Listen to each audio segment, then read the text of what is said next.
Pabrikan otomotif Tiongkok BYD bersiap meluncurkan inovasi baru pengisian daya bagi kendaraan listrik, di mana manajemen tengah mengembangkan sistem pengisian daya super cepat atau flash charging di seluruh Eropa yang akan dimulai dari Inggris.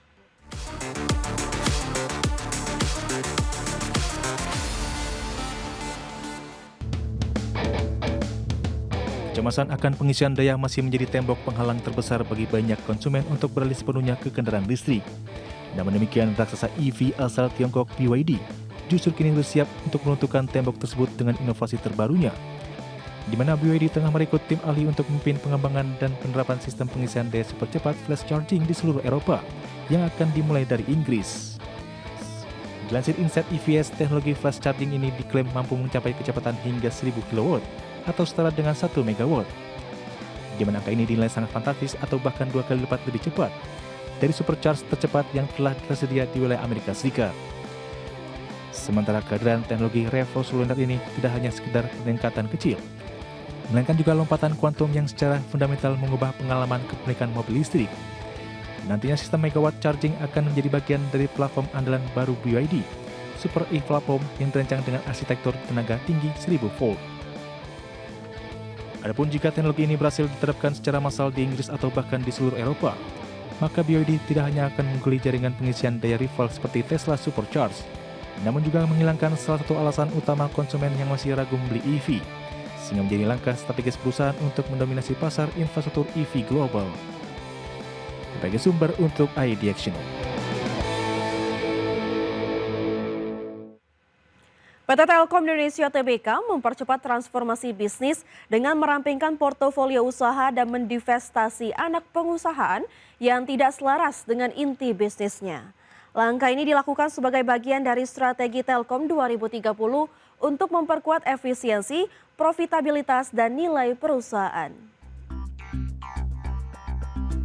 PT Telkom Indonesia Tbk mempercepat transformasi bisnis dengan merampingkan portofolio usaha dan mendivestasi anak perusahaan yang tidak selaras dengan inti bisnisnya. Manajemen menyebut targetnya adalah memangkas jumlah entitas dari sekitar 60 menjadi hanya 20 anak usaha. Langkah tersebut dinilai penting untuk fokus pada bisnis operasional dan layanan yang memiliki dampak langsung terhadap arus kas dan profitabilitas perusahaan. Selain divestasi, Telkom juga menyiapkan opsi merger untuk 9 anak usaha yang memiliki bisnis tumpang tindih. Beberapa unit juga berpotensi dilikuidasi setelah dilakukan asesmen menyeluruh terhadap efektivitas dan kontribusinya. Perseroan menilai penyederhanaan struktur bisnis akan membuat proses kerja lebih efisien dan mempercepat transformasi menuju model perusahaan berbasis infrastruktur dan layanan digital. Adapun Telkom kini memprioritaskan penyelesaian spin-off aset wholesale fiber connectivity ke Infranexia yang ditargetkan tuntas pada paruh pertama 2026. Seluruh portofolio bisnis wholesale fiber telah dialihkan ke entitas tersebut yang 99,99% sahamnya dimiliki Telkom. Setelah spin-off selesai, Telkom akan menentukan langkah strategis berikutnya termasuk opsi IPO untuk menggandeng mitra strategis untuk mengembangkan Infranexia sebagai pilar bisnis masa depan.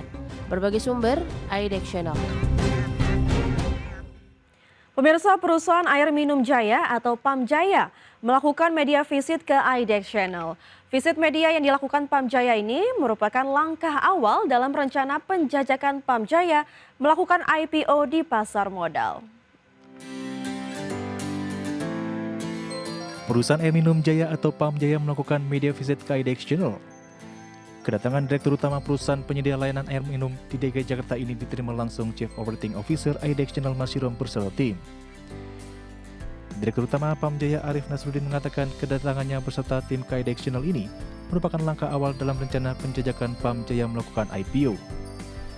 Arif menargetkan IPO PAM Jaya di Bursa Efek Indonesia dapat realisasi pada tahun 2027. Saat ini PAM Jaya akan terlebih dahulu melakukan perubahan badan hukum dari Perumda menjadi Pesroda. Ya, saat ini sebenarnya kita masih melakukan penjajakan aja dulu ya. Jadi kami juga baru dalam proses perubahan badan hukum kami dari Perumda menjadi Perseroda gitu ya. Dan rasanya ini masih butuh waktu. Jadi kita ingin juga menyampaikan bahwasanya ke masyarakat bahwasanya untuk menjadi perusahaan yang terbuka, transparan, akuntabel itu juga perlu prosesnya gitu ya. Dan sejauh ini langkahnya kita masih seperti itu dulu. Arif menegaskan rencana melakukan IPO bukanlah keputusan yang didorong oleh faktor tertentu, melainkan murni karena kebutuhan investasi jangka panjang. Pasalnya investasi dalam penyedia air bersih sangat besar sehingga diperlukan skema pendanaan yang tidak hanya berasal dari APBD DKI Jakarta saja. Dari Jakarta, Riki Anwardi, Tim Liputan iDirectional. Platform kecerdasan buatan milik Elon Musk, Grok Imagine, hadir sebagai alternatif fitur baru bagi pengguna dalam membuat video kreatif berbasis AI.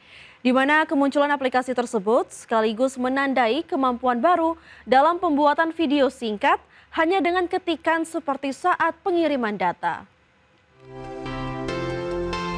Para pengguna yang gemar membuat video kreatif berbasis kecerdasan buatan kini dapat menggunakan Grok Image sebagai alternatif fitur baru, di mana platform artificial intelligence dari Sai milik Elon Musk ini dapat mendukung fitur teks ke video sehingga menandai kemampuan baru yang menghadirkan fitur pembuatan video singkat hanya dengan ketikan seperti saat mengirim data. Dilansir oleh Digital Trend, fitur baru Grok Image saat ini sudah diluncurkan secara bertahap di web, aplikasi Android dan iOS.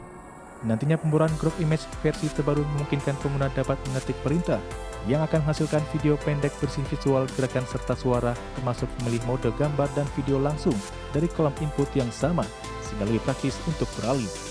Selain itu, kehadiran fitur Grok Image telah memasuki pasar persaingan yang ketat dengan model AI seperti Sora 2 dan Google Flow, yang sebelumnya menawarkan pembuatan video bergaya sinematik dengan beberapa fitur tambahan. Bahkan saat diuji, fitur tersebut mampu menghasilkan video berdurasi hingga 10 detik berdasarkan prompt yang diberikan. Adapun fitur ini juga cocok untuk menghasilkan klip media sosial yang kreatif, seperti meme atau promo singkat dikarenakan memiliki keunggulan yang memudahkan pengguna untuk melakukan seluruh proses pembuatan video terintegrasi dalam satu aplikasi chatbot, baik dari perangkat maupun web, sehingga memudahkan kreator pemula yang ingin bereksperimen dengan ide visual. Berbagi sumber untuk iDirectional. Pemirsa, sejumlah perusahaan Jepang mulai menggunakan teknologi dengan menggabungkan citra satelit dan kecerdasan buatan. Langkah ini dilakukan untuk menemukan rumah-rumah terbengkalai yang dapat dijual kembali dalam beberapa tahun ke depan. Sejumlah perusahaan di Jepang mulai menggunakan teknologi dengan menggabungkan citra satelit dengan kecerdasan buatan. Langkah ini dilakukan untuk menemukan rumah-rumah terbengkalai yang dapat dijual kembali dalam beberapa tahun ke depan. Salah satunya ialah perusahaan rintisan Where Ink yang menggunakan AI terlatih dengan puluhan ribu foto untuk mengidentifikasi atap-atap yang lapuk dimakan usia. Berdasarkan karakteristik tertentu seperti karat dan warna, yang kemungkinan ditelantarkan dan akan ditandai pada citra satelit. Berdasarkan data pemerintah, jumlah rumah terbengkalai di Jepang terus menunjukkan peningkatan, setelah terdapat sekitar 9 juta rumah terlantar sejak tahun 2023. Oleh karena itu, layanan teknologi tersebut dapat diwujudkan berkat teknologi AI yang dikembangkan oleh entitas, serta berafiliasi dengan Badan Eksplorasi Dirgantara Jepang untuk menganalisis kawah di bulan. Adapun teknologi tersebut juga dapat membantu menemukan lahan yang bisa digunakan sebagai tempat parkir atau lokasi pemasangan panel surya, di mana Where Ink yang berbasis di Tokyo telah mendapatkan sekitar 50 klien sejak meluncurkan layanan tersebut pada tahun 2024 lalu. Berbagai sumber untuk iDirectional.